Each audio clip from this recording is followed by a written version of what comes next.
Hey my dudes, my name is Cecilia and welcome to my kitchen here in Stockholm, Sweden. Today is the third day of our 12 days of Christmas and we are making kolasnittar. Kolasnittar literally means caramel cuts in Swedish and they're named for both their flavor and their distinctive shape. They are seriously so addictive, so let's go make them. First things first, preheat your oven to 180 degrees Celsius or 350 degrees Fahrenheit. Into a bowl, place 200 grams of softened butter, 200 grams of sugar, and 40 grams of molasses.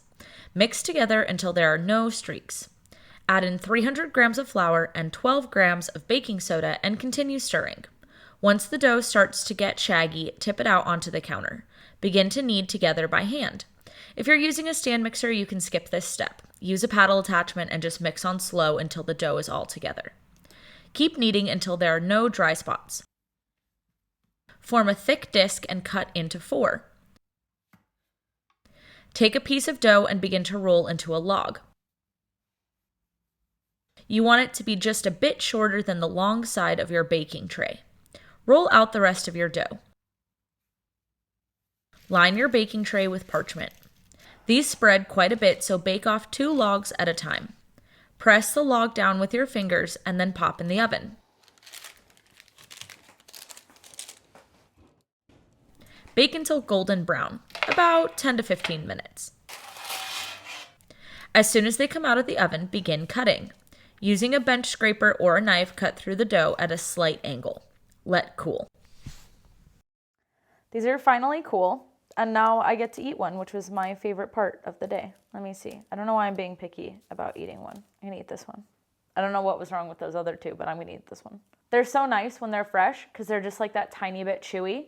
And then once they've like sat for a couple more hours, they'll get like crisp, like really like kind of crisp. Did you guys like it when food just falls out of my mouth? That's nice. They're so good. I feel like this is one of those cookies where if you were like, what does a cookie taste like? Like it would taste like this. Does that make sense?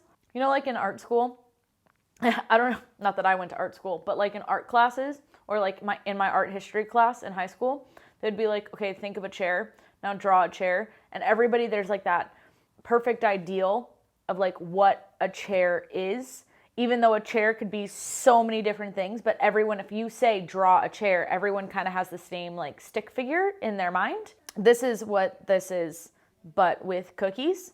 Like if you're like, what is a cookie? What is cookie flavored? And then you bit into this, you'd be like, this is cookie flavored.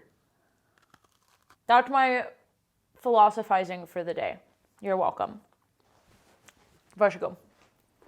Thank you guys so much for watching. If you liked this week's video, then please like and subscribe. And I hope you have a good week and happy holidays. Hej då!